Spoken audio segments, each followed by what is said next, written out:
One of my personal favorite new features of version 11 of Mozaik is the ability to edit the shape of a cabinet on the floor plan. I love the simplicity of the shape editor and the ability to build fairly complex cabinets now by using your floor plan layout to help you achieve the shape that you want.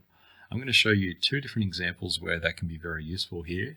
So what I can see on the floor plan here, I've got an area here where I want to void out a box there with maybe some fillers at the front, and then a cabinet here that I'd like to shape around the layout of these walls. Previously achievable, but very difficult to get it right because you'd have to know the shape and it can be very, sort of awkward to lay that out. So let's start here. What I'm going to do before I move this back, I want to have a 50mm by 50mm filler. So normally these products would sort of be bumped up against each other to give us our starting point here.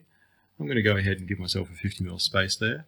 Now before I move this one away, I'm actually going to use my temporary measurement tool to give me a point there to snap to. So even if I just take a temporary measurement back to here, what that's giving me is a point that I can snap to on the new editor. So I'm going to go ahead and grab this now and increase my right hand space by 50, and that's going to give me a 50mm by 50mm sort of filler area at the front there. Now what I'm going to do is just go ahead and take a cabinet and copy another one in here. Okay, that's going to fill it out with a cabinet. What I'm going to do there is then right click on that and choose the new option, which is Edit Shape on Floor Plan. So the first thing I want to do here is take this point and move that across. As you can see, it's very easy to drag and snap to an existing point. I'm going to right click on that and go split, and then grab that split point and drag that over to my back point there. Coming down here, then I'd like to go ahead and point here and move that to the front. And then I'm going to right click on this point and split it. And I'm going to move that one back to that red arrow, which was my temporary measurement that I dropped in. So very easy then to create that exact shape that I'm after.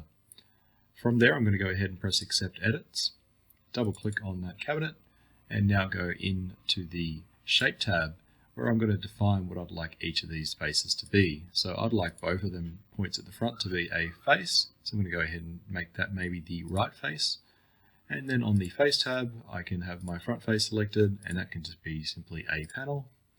And then I'm going to go to the right face and select that right face and make that also a panel. So that way it's given me a nice voided area where I've got my panels coming together. That way I can show that as a 50 by 50 filler for that exact shape. Now, of course, I probably don't want that to be a shelf on the inside, so I might go ahead and clear that out.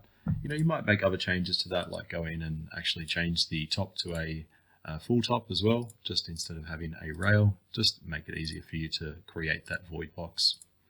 So now, as you can see in the 3D view, I've got a nice 50 by 50 filler at the front with a void box to help me construct these cabinets on site.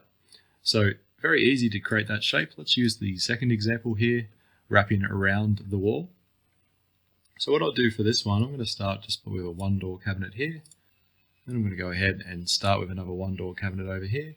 At the moment it's placing on the wrong wall. I'm going to say place anyway and just go ahead and make that on wall number 3. And I'll leave that as is. I'll shrink it down. That'll be okay for now. So next I'm going to use the option to create my temporary measurements again.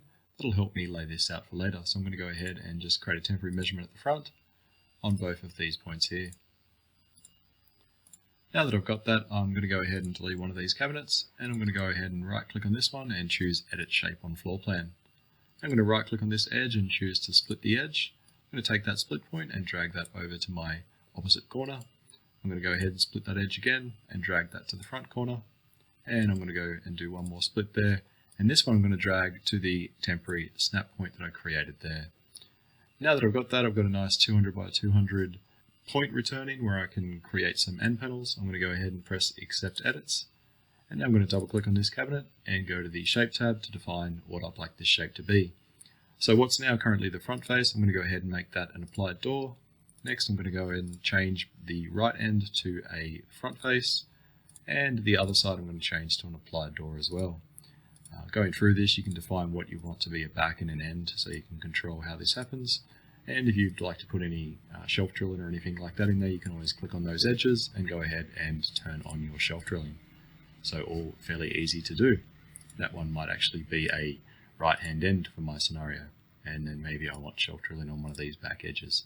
Again, personal choices depending on how you'd like to construct it. So now coming out of there, I'm going to go to the face tab and I'm going to put a pair of doors on there. Again, I could change that to a solid top or a full top if I'd like. Otherwise, I can leave it with a rail if that's okay as well. And there you go. So now you can see with the ability of being able to edit on the floor plan, it's much easier to create custom shapes that wrap around walls very quickly and easily, and very simple as well, which is something that is always the case with Mozaik. Hopefully if you enjoyed that, we'll be releasing more videos showing the new features of version 11.